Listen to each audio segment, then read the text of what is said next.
This show is brought to you by Safety FM.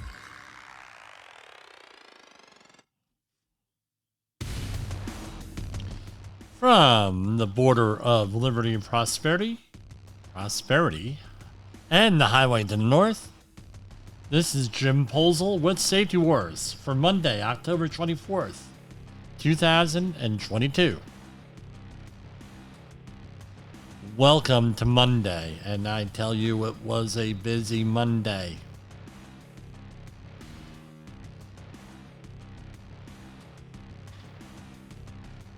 We have a lot of news tonight, and then we're going to follow up with permit-required confined spaces. I recently taught 2 classes on permit-required confined spaces, one for general industry, one for construction. And as you recall, in the last month, there were 2 stories covered here on Safety FM and Safety Wars on 2 incidents with permit-required confined spaces. One of them was where 3 farmers were killed in a confined space in a silo.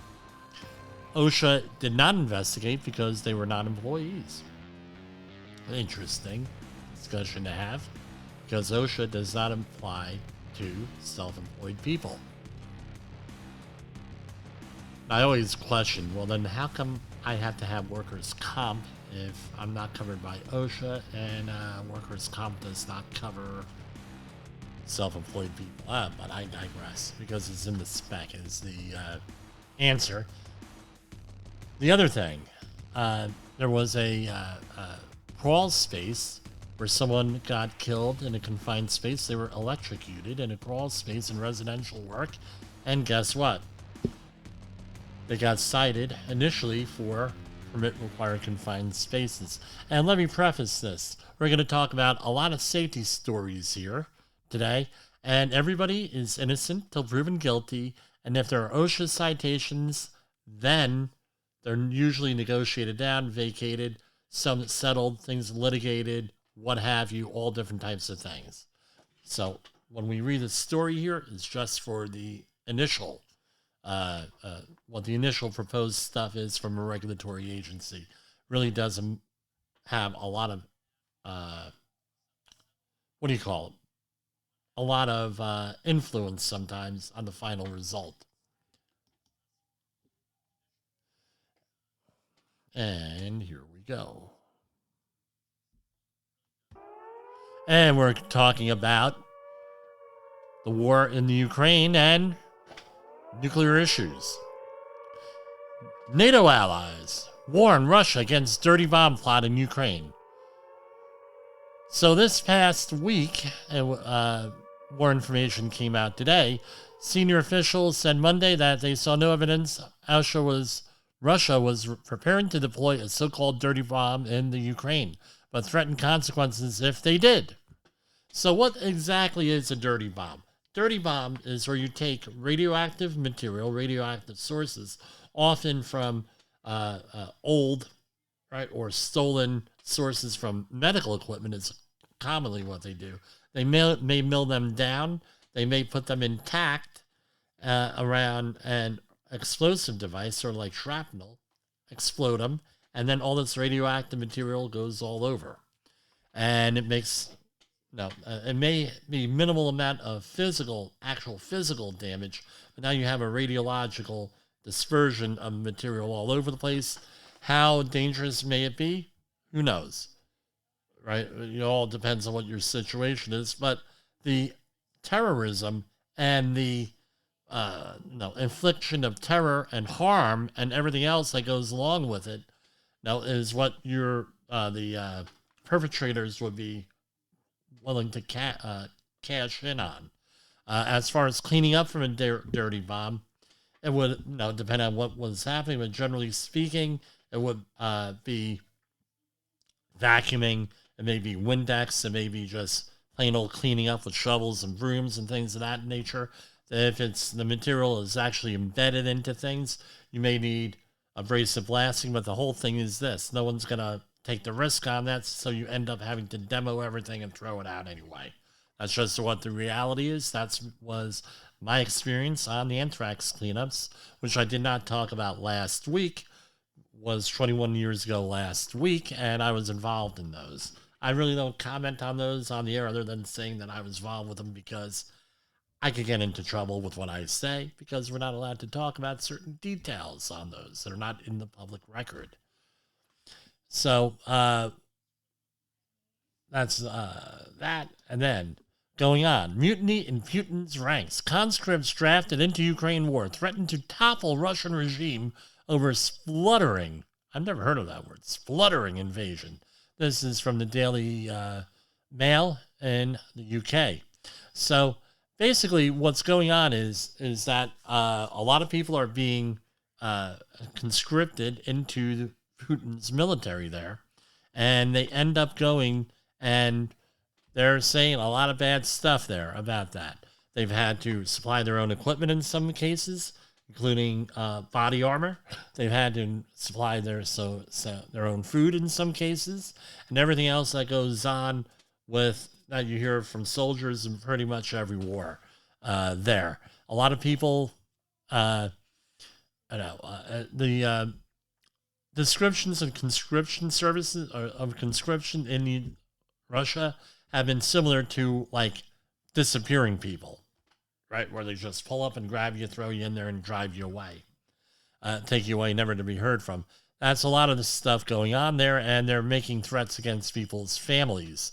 Also, by saying that in some areas that have high areas of public assistance in Russia, they're actually saying, well, hey, guess what? You're not on public assistance anymore, your family, if you refuse to be conscripted. So it's a bad thing. That's what's going on out there. Dr. Doom predicts New York destroyed by nukes or storms in the next 20 years. So Nouriel Roubini is considering whether he wants to continue living in New York, mostly because, well, he wants to survive. Well, survival is a good thing. So what's he afraid of? He's afraid of the what we just talked about, the nuclear issues where we're going to get nuked. I mean, if you read in the prophecy of Nostradamus, right, he says that the new city will be the first one to attack. And of course, as I joked, what's the new city? First of all, he was Nostradamus. He was a mystic back, I think, in the 1500s, 1400s, that wrote a whole series of what were called quatrains, and that combined multiple languages, Latin, French, and whatever, into it, and he made these cryptic predictions.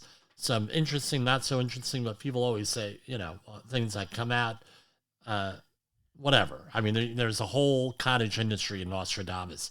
But one of the things he said is the new city will be the ones that will be nuked, basically, is how. And I always joke because I live in New City, not New York City. No, they said, no, New York City. I said, no, New City. That's us. But anyway, so we may be at ground zero, and I call my studio here the Ground Zero Studios, or the Fallout Shelter. So anyway, he's freaked out over tactical nuclear weapons, and it's escalating in Russia. And then the other thing is on floods, right? It's 10 years after Superstorm Sandy, and they're afraid that New York is going to be flooded out, and there's no plan except to build up floodgates and other things, levees, what have you. But that's going to take 30 years. So my suspicion is that if you're worried about the floods by the age of the guy, guess what? No, I'm not wishing the guy ill, but I don't think it's going to, he'll be around, So he'll probably be retired in Florida where it's safe from storms. But anyway, I'm making a little joke there. I know. All right. But, well, nuclear stuff, I mean, the way that he's assuming that there's going to be a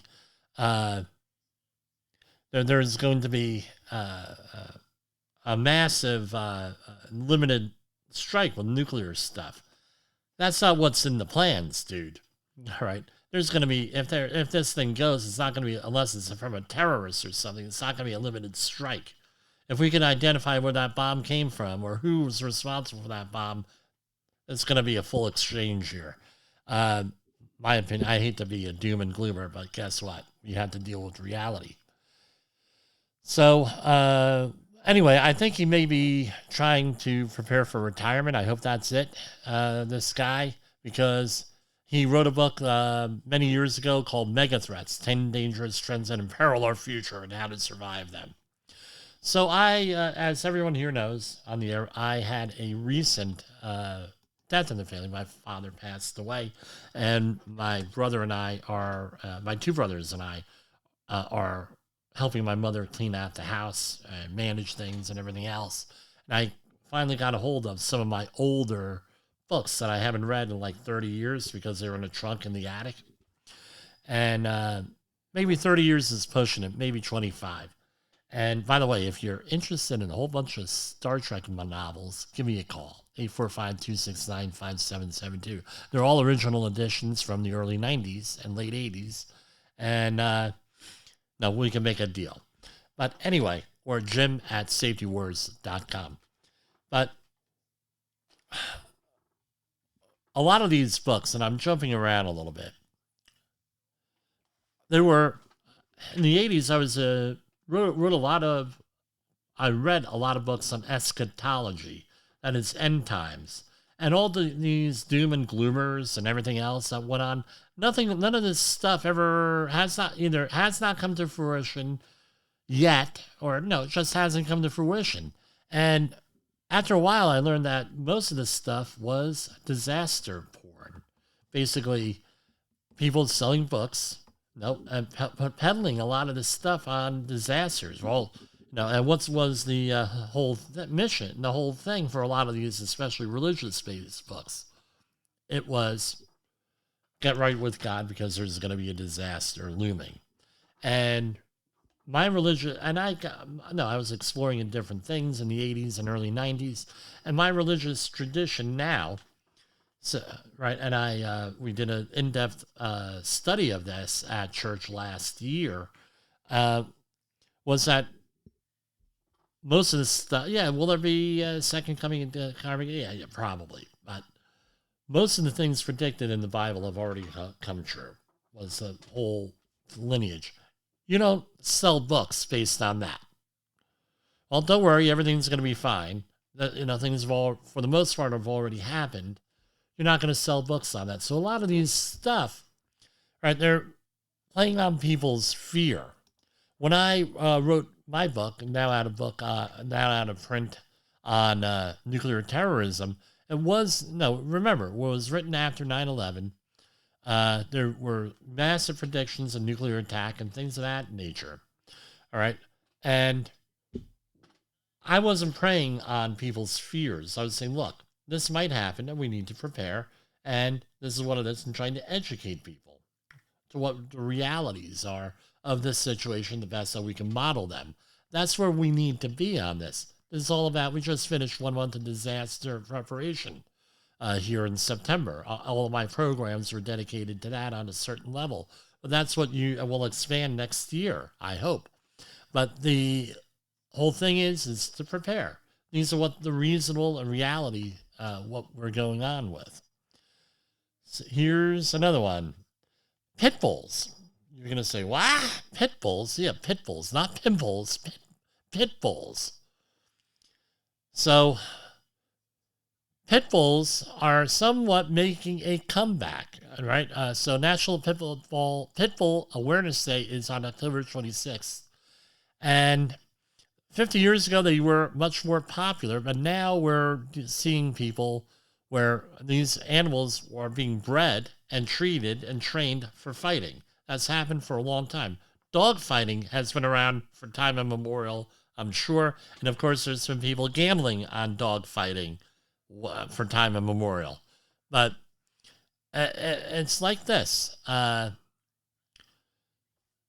known families with pit bulls that were probably the most loving dogs around. All right. I know of one family where they had a pit bull mix that was really like 90% pit bull, 95% pit bull, that was so overprotective of the children, it was scary at times. And right? And then I've known on the other end, right? My family had a Shih Tzu, right? Yeah, 11-pound, 12-pound dog, Snowball, right? We used to say 10-pound dog with 12-pound Guvno, right? And basically, they had, no, he was mean. The people who he didn't like, he was mean. He was vicious. He was more vicious than a lot of pit bulls. He thought he was something bigger than what he was, like a lot of those small dogs. But what's the idea? Dogs are dogs like people. How are they treated? How are they trained? What's their temperament? What's their breeding background? Everything else goes into that. Same thing with any other dog, right? My dog was the successful result of 4 generations of inbreeding. I love the dog. I cried like a baby when the dog died, but you know what? He was nuts. I mean, how many of these dogs are just nuts? They're just bad dogs. You can have they're like people. There are good people, bad people. Good dogs, bad dogs. I don't know. I would use your,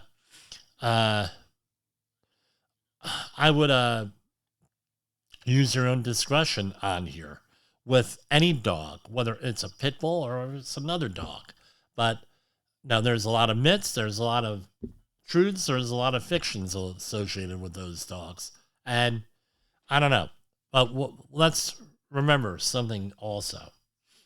What are we here about? Protecting human life. That's what Safety War is about. Protecting human life in the workplace or in your community. Here's some environmental news. Barges on drought-stricken Mississippi River are dead in the water. So because of the drought in the Midwest, the Mississippi River is the lowest that it's been in decades. People cannot get stuff shipped downriver via water. So my question is this. It's wreaking havoc on the supply chain and everything else. What are they going to do? I think they're going to ship things down on trains and on trucks. Guess what? Is that safer than a barge? Not really, not in my experience. So we may see a whole bunch of externalities here with this. Not only is it going to be supply chain, food supply chain, manufactured products, raw stock for manufacturing or anything else, but now we have an issue here with, right now, this stuff is going to have to be shipped by something else. What I always think about is Ayn Rand with this. Atlas Shrugged, where they were, because of environmental policies, they started shipping things by rail, right? If you're familiar with the book, they were talking about, I believe it was Reardon Steel, it was some fictitious steel type thing, that when she was supplying the tracks and everything else with that, with the main character, Dagny Tabbitt, right? With that, I forget the whole story, but no, everything was shipped by rails. And in the 40s and 50s, everybody was like, "Oh, wait, what, rails?" It was like the end of the railroad era in a lot of ways. And they started shipping a lot of liquids through pipelines. Most significantly, pipelines were built during World War II and were one of the main reasons why we had won World War II was building of pipelines from Texas City, Texas, up to the Bayway Refinery and Texaco in Bayonne, right? Bayway in Linden, New Jersey, then the other one in Bayonne, New Jersey, where gas was refined, and up in Delaware, that area, and shipped over there. And you did not have U-boats sinking ships, right, on the eastern seaboard type of thing. And so what's my point here with all of this stuff, right? And I'm sure pipelines were shipping stuff across to California over there. My point is that this is going to have, with the Mississippi River running low levels, going to have huge ripple effects all over the place. You're going to see a huge demand for trains. You're going to see a huge demand for trucking. You're going to see a huge demand for everything. We just went through a nor'easter this weekend, and I tell you what, I live right by a reservoir. The reservoir wasn't even touched, didn't even go up. We got like 4 inches of rain, right? So we're going to need a boatload of rain. But guess what? We were told this back in the early 90s with the water tables in South Jersey that they were in a drought and they were going down. So this drought has been around for a long time. Right, predictions, we haven't done anything to really counteract them. We're going to take a slight break. Let me catch my breath. And we'll catch you on the other side of the break. Safety Wars is streaming now. SafetyFM.com. In the professional safety community, communication and planning are just a few keys to your program's success. The question many practitioners have is, where do I start? Dr. Jay Allen, the creator of the Safety FM platform and host of the Rated R Safety Show, has built a global foundation to help you along the way. Go to safetyfm.com and listen to some of the industry's best and most involved professionals, including Blaine Hoffman with the Safety Pro, Sam Goodman with the Hop Nerd, Sheldon Primus with the Safety Consultant, Jim Pozell with Safety Wars, Emily Elrod with Unapologetically Bold, and many others. As individuals, we can do great things, but as a team, we become amazing. Dial into safetyfm.com today and surround yourself with a powerful force of knowledge and support.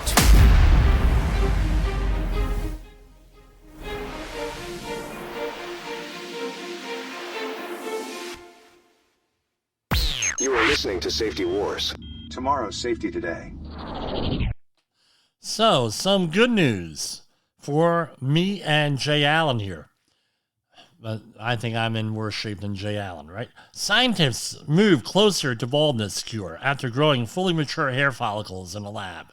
A cure for baldness could be on the horizon after scientists this is out of Yokohama, Japan, generate hair follicles in a lab. A team from Yokohama National University grew fully mature follicles with long shafts. And they added color to them. Unbelievable. They did a whole bunch of stuff in a petri dish. Amazing, right? Can you imagine what the price is going to be for one of these hair transplants? Look, we got hair, incredible. However, let me point out to you, a lot of women in my community do wear wigs, and you cannot tell the difference between the wig and real hair. It's incredible. So I think that would probably be cheaper on that end. Some other environmental news here. New Jersey Sewer Authority agrees to a $335,000 fine and settlement over federal, state Clean Air Act violations. A certain regional sewage authority in Mercer County, New Jersey, I'm not going to mention which one, you can go and look it up, right, has settled with the EPA and the New Jersey DEP over violations of the Clean Air Act and the New Jersey Air Pollution Control Act, right, regulations. So what I'm surprised about, you don't hear a lot. No, this was a sewage sludge incineration. And for a complete disclosure here, I was involved in a couple of cleanups in the Mercer County area and Somerset County area from sludge that was dumped from a Princeton lab and trash from Princeton labs back in the 1960s. So, basically it was, but anyway, not even relevant. Let me move on, right? So that included some sewage sludge incineration spoils is what the what my point was. So what's amazing here to me is that they actually the government went after another government agency. That surprises me. I think there's more to it than this. I don't think this was, let me see here.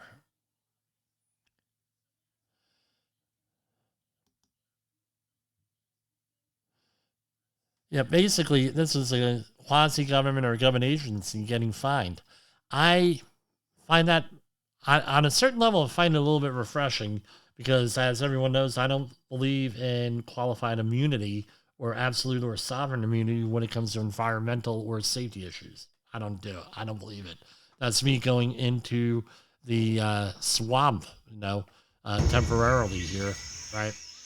Heading on into the swamp is, I don't really, right.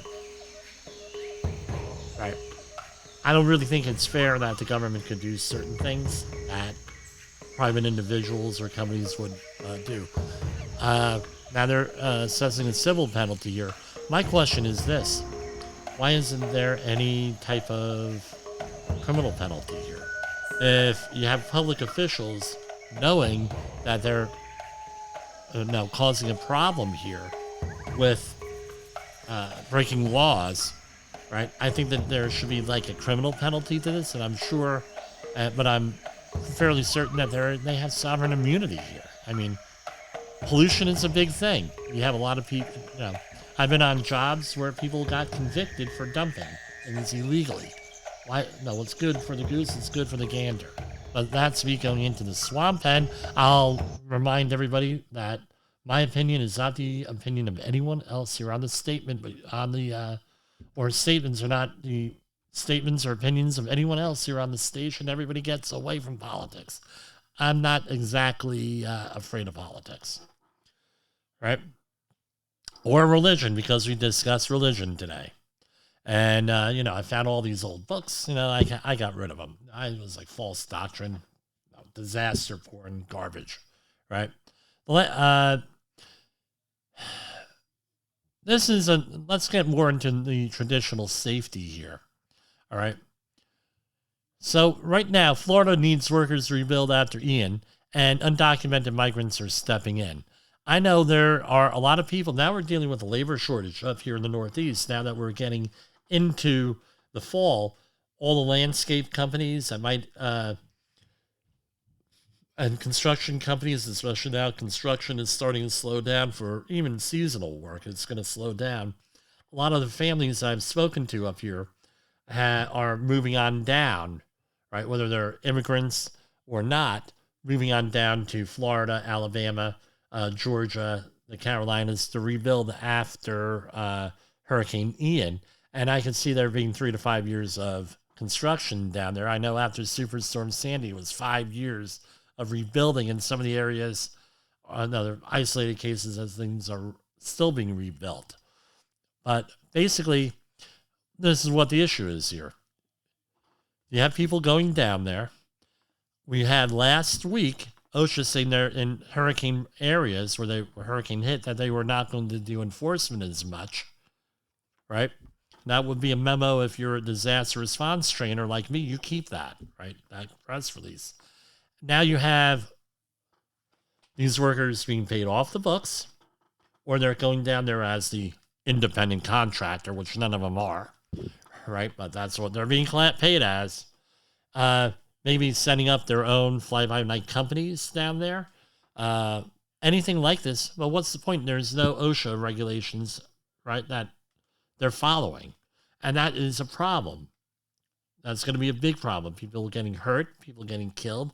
I'm going to go and keep track of the statistics at the end of this. Now you're dealing with people getting hurt. Now you're dealing with a medical issue. Are there enough medical facilities out there that are going to be able to accommodate this stuff?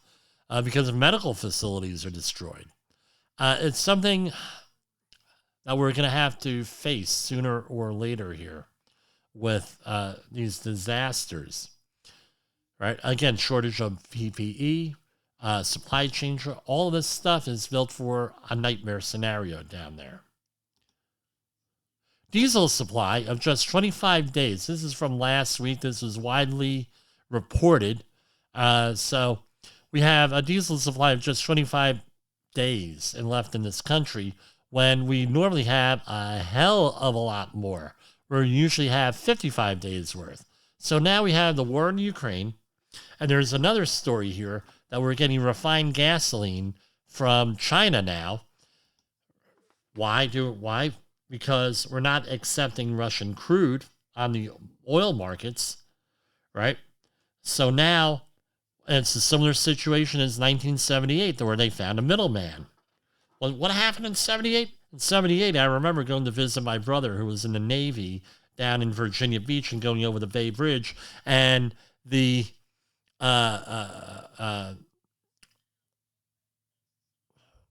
tankers are backed up for miles and miles and miles. This is 79, I think. Yeah, 79 or 80, where 78 was when the crisis started, but then it took until like 81 for it to resolve itself. And what were they doing? They were out there parked, all these tankers waiting for the contracts to get satisfied on the futures markets and stuff so they could come in. Same thing happened here. We had a little bit of a lag time here. Now all this oil and refined gasoline went to China. It's coming here. That's all Russian oil. China's making out here. It's just the way it is. So, again, externalities, ripple effects. And we're going to go and take another break here, and then we're going to come back with some financial stuff. Is your safety training old, stale, and hackneyed? Is your safety trainer still preaching a warped version of behavior-based safety? How about safety training that actually addresses your hazards in your workplaces and is not standardized baloney from 25 years ago? Contact the Safety Wars team at safetywars.com or call Jim Posel at 845-269-5772. Remember, if you're receiving this message, you are the solution to unsafe workplaces. You are listening to Safety Wars. Tomorrow's Safety Today. Some financial news today. We didn't really get to this last week, but pretty much all the markets were up. All right, Dow Jones Industrial is up 31,499.62. S&P 500 up 37,97.34. NASDAQ up 109 or 10,952. Russell 2000 up 1748. U.S. 10-year Treasury note up to 4.2. And let's see here. Bitcoin has dropped, right? Probably because everything else is up. Dropped to 19,326. Crude oil is up at 84.94. So it's hovering somewhere in the mid 80s. Going on to the precious metals. We have gold is up to 1662. Silver up to 1957. Platinum 948.40. And palladium up to 2014.50. So they're all hovering pretty much around the same level here. So we're going to go to our main discussion here. Right? And yes, I know everybody's very happy about that. Tired about hearing Jim's take on the news, I know. So we're going to talk today about confined space entries. So there's a lot of news lately. Now here's a little statistic for you. How many confined space entry fatalities are there in a given year? All right, our latest data that I was able to glean from online sources was an average of about 128 a year. Now you can say, well, why is that a big deal? It's only 1/8 that of falls. Blah, blah, blah, blah, blah. Well, guess what? A lot of people die in confined spaces, and a lot of people get hurt in confined spaces. So, you have fatalities, but you also have a lot of injuries in them. And the other thing is, when they go bad, they go bad. Why does this matter to you, especially if you're the worker? It's on the rescue end, right? A couple of ways you could approach this. You can say, well, regulatory, this is what the regulation is, and this is what the blah, blah, blah, OSHA citation, and all the other crap that goes on along with it. Yeah, and it's, okay, it's not crap, but you know what I'm saying here. It's on the rescue end, right? So how do we define what safety is? I start out every class with this, and it doesn't matter what the class is. What is safety? How do we define it? Does two things. One, it's polling the class to see where they're at culturally, right? As part of that, because if you have a class, you're supposed to know what your people are about before you start teaching it. This is what the problem is with open enrollment. Open enrollment classes, which I normally don't do, you can have, thank God for the sneeze button. You can have many different levels of experience. Or you can have entry level, or you can have veteran level. And usually with a good trainer, experienced trainer, you can make that work on that. But it's very difficult. I'm not going to lie, it's a little bit difficult. So you try to have everybody at the same level. And with that, number one. Number two is it's all about capacity. With the hierarchy of controls. So the hierarchy of controls are all familiar with.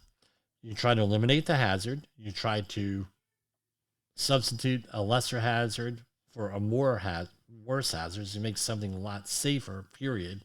In other words, from a fatality down to like a boo-boo, right? And then the next one is some type of engineering control, and then administrative, and then PPE being the last, right? And that's all left of the bang. That's what we call. It's all left of the bang.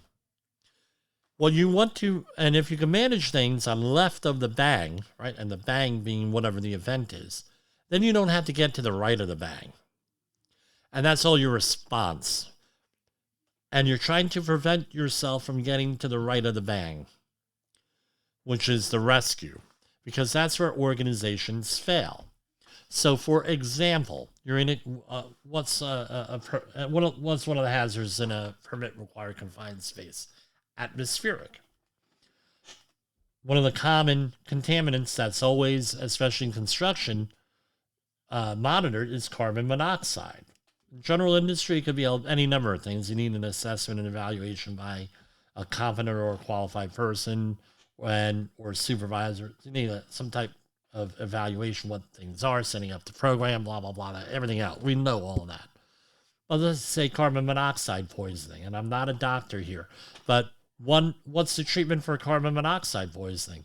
It's a pressure chamber, right? Like a divers use. Well, let's say you're in central New Jersey, you have a carbon monoxide issue, someone gets carbon monoxide poisoning. Okay, it's a 911 or 911 call, depending on where you are, and you get the person to the hospital. Now, in New Jersey, depending on where you are, the response time is going to be anywhere from 9.5 to 20 minutes. That's just for getting your ambulance or paramedic there. Then you have the time to get to the hospital, and now you're dealing 40 minutes of carbon monoxide poisoning. They put you on oxygen, everything else. They put you into a pressure chamber, right? And what do you think happens? Your treatment is delayed by 45 minutes to an hour before you get appropriate treatment. Now you're going to say, where is the nearest pressure vessel? Hold on.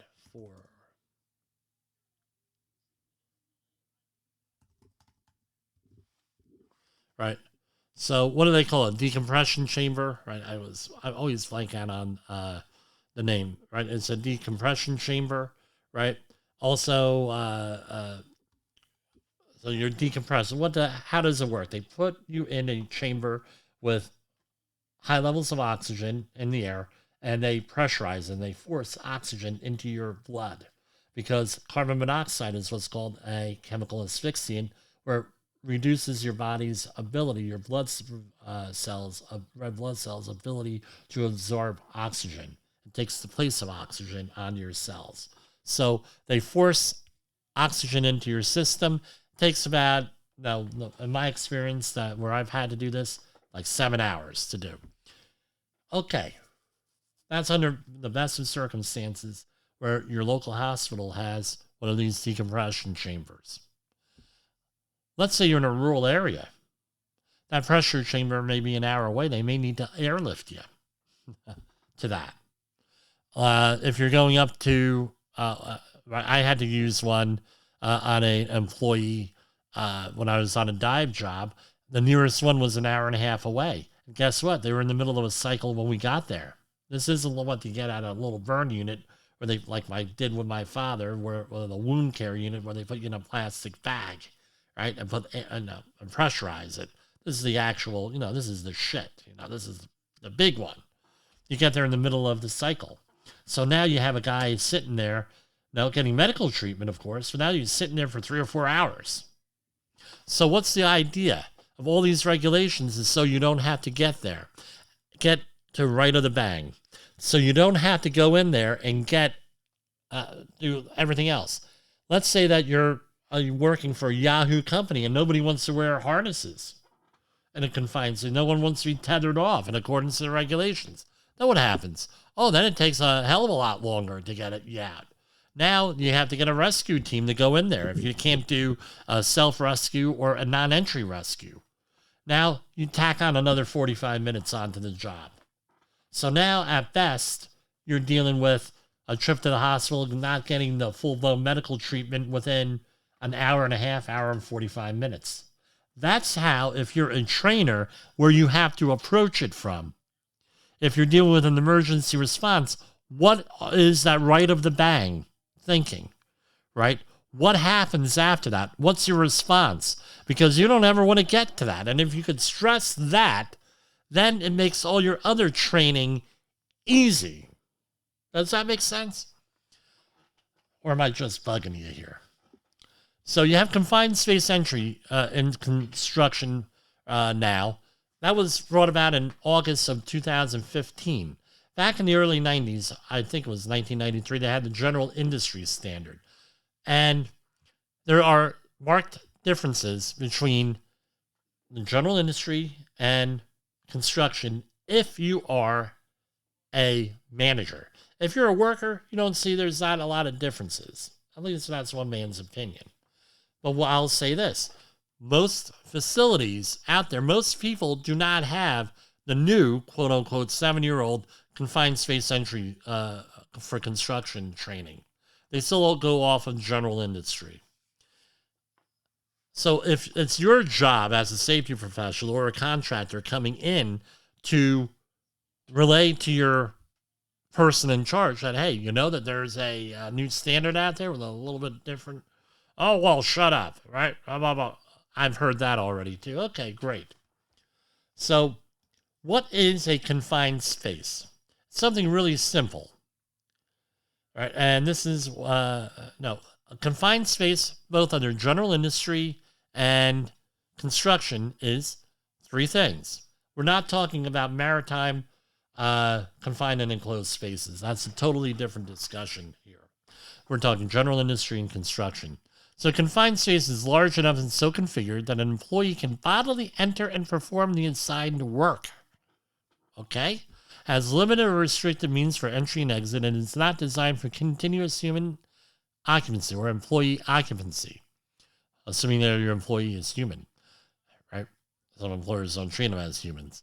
But so you have to have a confined space first.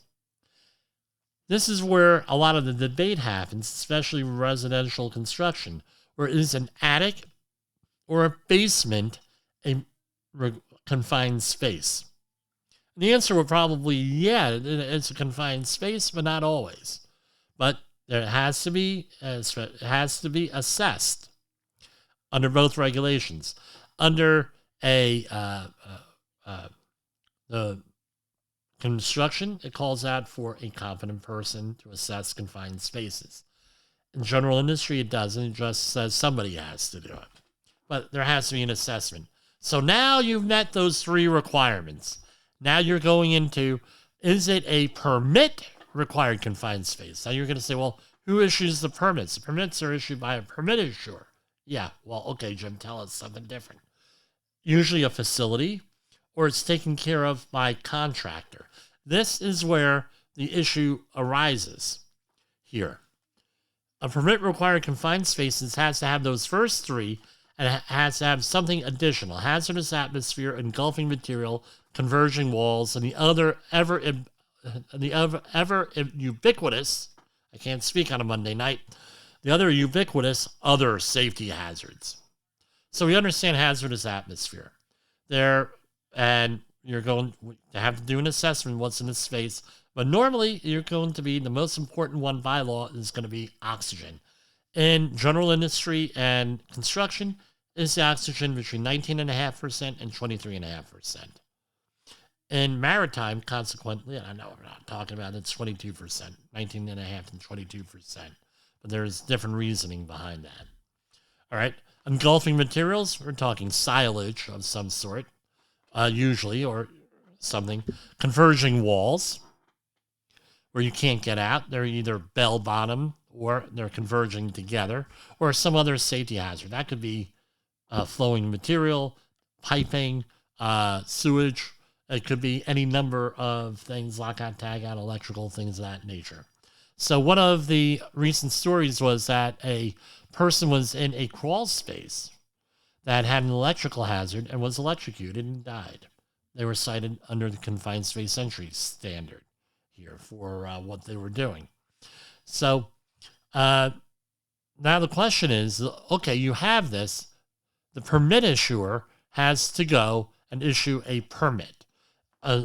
Analyze, and again, this is really general. You're going to be figuring out what all the hazards are, what all the precautions are, what all the emergency stuff is. In the construction area, construction arena, who's the competent person?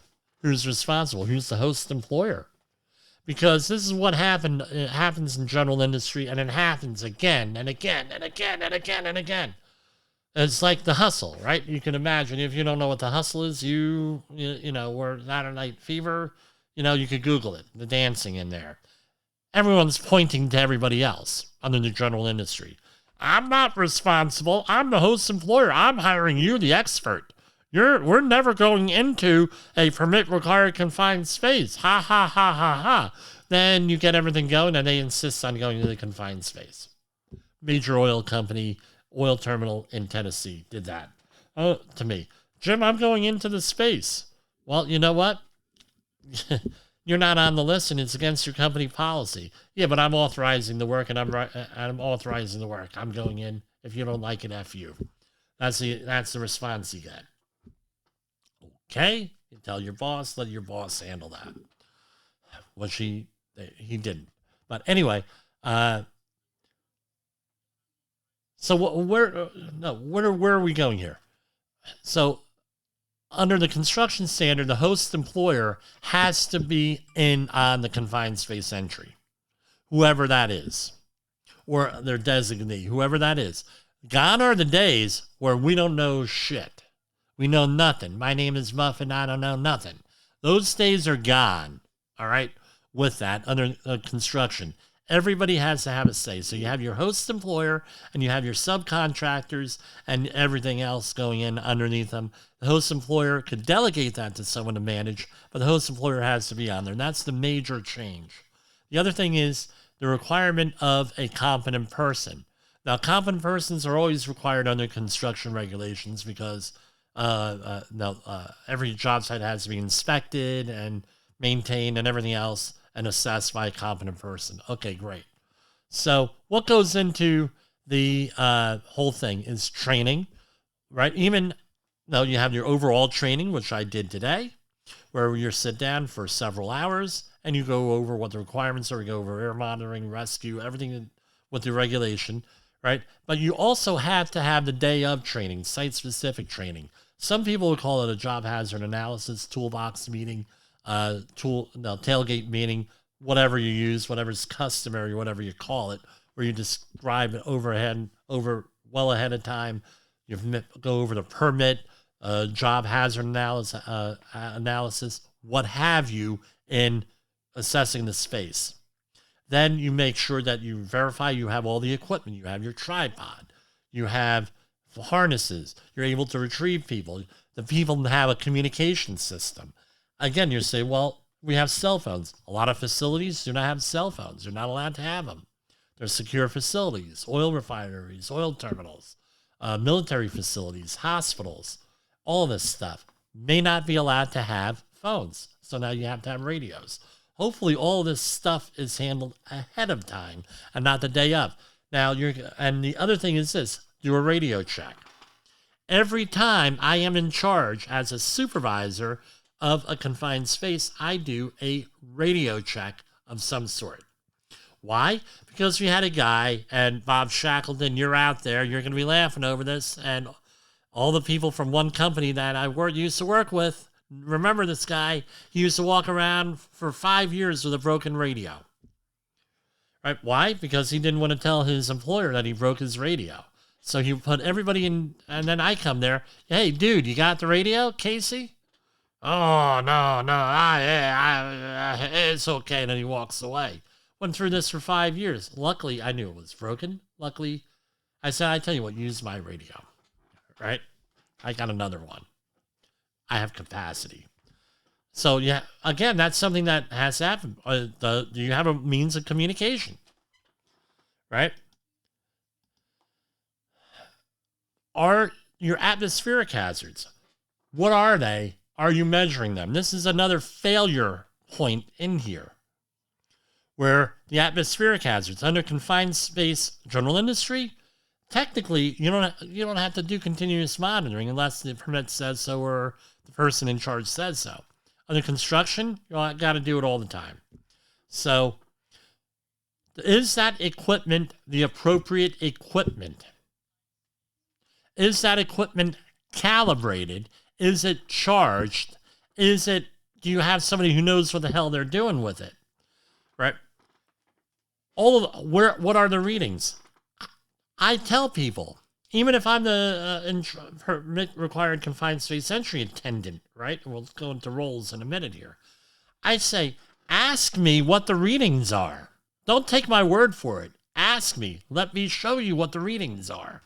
Because it happened to me more than one time where I go out to do a safety audit and the attendant has the meter turned off and none of the meter readings written down anywhere.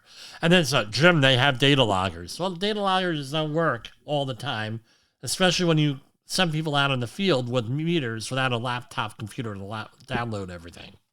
Happens all the time. So, again, is it calibrated? A lot of companies don't calibrate their equipment, I'm going to tell you.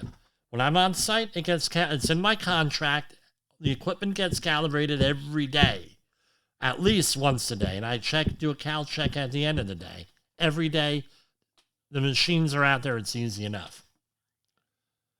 And you monitor for those. And there's other hazards in a confined space, right? Physical hazards, chemical, everything else. But there are 3 basic roles in the field. If you're in construction, you have qualified individuals and things of that nature, and you have a competent person, in addition to the traditional 3, where you have the authorized entrant, right? You have the attendant, and also known as the hole watch, and you also have the entry supervisor.